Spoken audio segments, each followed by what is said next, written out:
Hi, my name is Gerhard Schwartner, and welcome to Selling Power TV. Today, we have the great pleasure of meeting with Bill Toynan. He is the COO of a very innovative company called Mural.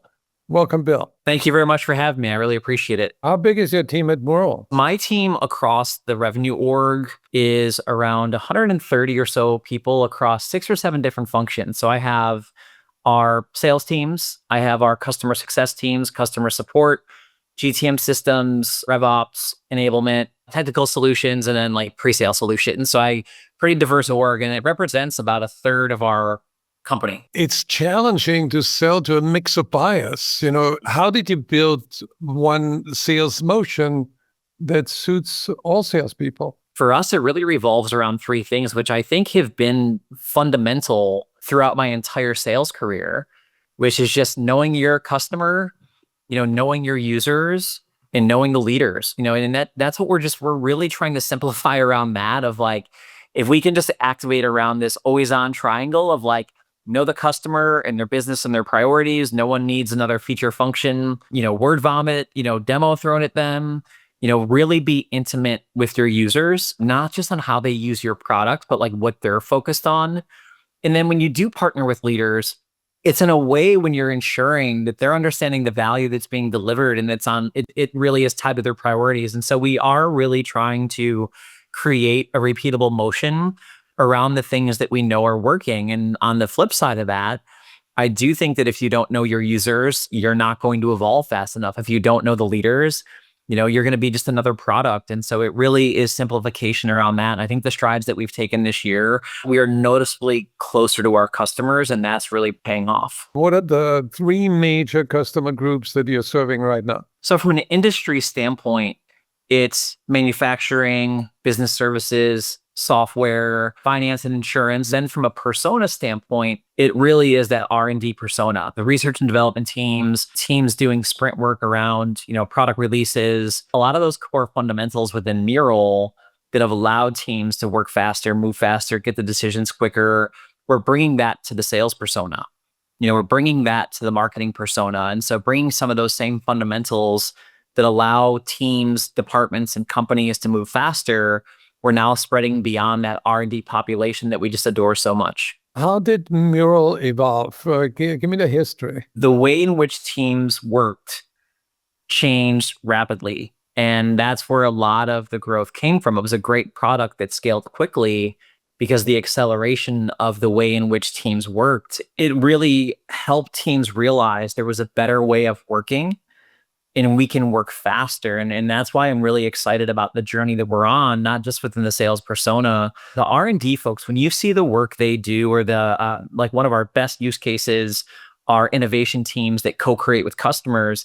The work they do in Mural is so powerful and so complex, but removing some of that heavy lifting out of overall visual collaboration to help teams faster. We are leaving the world of words, and we co-create visually, virtually. When I think about the power of artificial intelligence within a platform, outside of a platform, whatever that is, it's the ability to move faster. But what's missing, I know this was like part of the questions they sent over.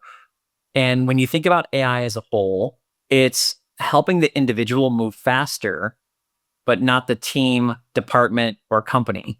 Yeah. The buzzword now is, multiplayer versus single player, but that's what we talk about a lot, across Mural, is that it's not just about the individual moving faster. We can all move faster with AI. There's more AI showing up everywhere. But I think what it comes down to is like, is it truly driving outcomes and helping teams move faster? We all believe in it. I think I'm a top 2 or 3 user in our company of AI. I love it. It helps me see things that are really hard, I wouldn't be able to see.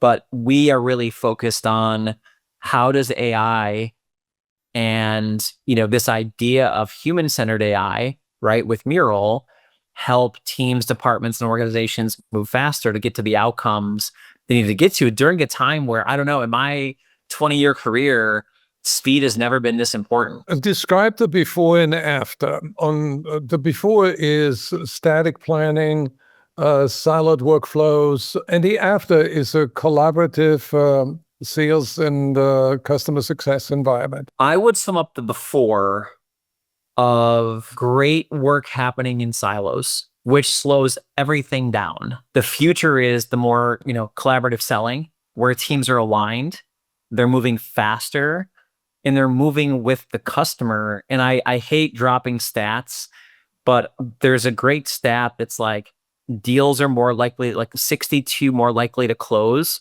when you co-create with your customer. We have close plans and murals that we co-create. We have brainstorming sessions we co-create. We have feedback sessions. It's more interactive with customers. We really take a look and say like, hey, how do we, create more efficiency? How do you find this mix of like async plus live collaboration, right? Especially with me coming from Slack. I love async, but I love live stuff. And so you always look at meetings and say, I think when you're in customer facing org and in sales, in a remote culture, there's always going to be meetings. It's not about less meetings, it's about more productive meetings. And something as simple as surfacing action, surfacing ownership, surfacing next steps, and knowing where to go to get it makes a world of difference. Can you show me a screen that you are using with your sales organization where you don't reveal anything that's confidential? But Yeah, let me actually pull one up. So you have our growth plan and you see how the research comes in here. Then we have our like adoption information. Then we have like our stakeholder mapping.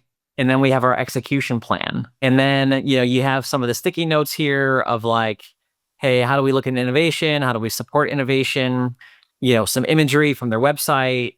We have our growth plan part. So it's more in like one example, like here's some email drafts that are in here. So in the FedEx example, you'll see kind of how we're going to map from our session in our action plan. So we are in Memphis, we come in here, drop our action plan in, drop in our relationship mapping. And then within here is still all the information that was automated in. Now, over time, the mural gets a little bit bigger. And that's where this synthesization AI helping, surface the right information and things like that, go a long way. But that's what we're trying to create. Like that's what we're trying to create when it comes to, allowing teams to move faster. And you'll see things like adoption trends and all the right information in one place. It's a template. We actually are doing a V2. So we did it for the first half of the year. We got some great feedback. We're going to have a V2 that might be a bit simpler. And what reps do is the account owners submit them. They submit them through a workflow in Slack. And the great thing is they're all housed in a spreadsheet. So now we have like this repository of all of our growth plans in one place. And so it's created just overall great sharing, great thought leadership. We can see where we're spending our time. And yeah, so we can see who the account owner is, who the CSM is, the technical solutions team. And the other thing too is what I love, and this was more because of my experiences, is the growth plan is super inclusive. So it's sales, CS, technical solutions, pre-sale solutions, all working together. It's not, I've been in organizations where each team had its own, growth plan. So this year when we rebuilt the growth plan, it was with that in mind of making it a more inclusive experience for all the teams that are part of the customer journey. I find it really amazing that you have created a way to visualize co-creation within an enterprise and power it with AI. It's great. And I think as we continue on this journey, right now, I do what I see, and this is like just personal observations, is that I think the way that most people use AI slows things down. Yep. We're really trying to like not just give people the tools, but coach them. Coach them on best practices. Hey, just because you show up with a 5-page document doesn't mean that it's good. And, I think what we did when we got excited, it's like, oh, we can build a GPT now, let's build it for this, or we can build an agent, let's build it for this. But now, how do you actually orchestrate a process end to end that really drives action and productivity? Bill, I really enjoyed this conversation. Where can people learn more about you and your organization? Mural.co, mural.co. And we have a lot on there just overall and about the sales ICP. And there's a lot of great content. And it's all centered around human-centered AI and how do you help teams, departments, and companies move faster to create a world-class customer experience. Thank you, Bill.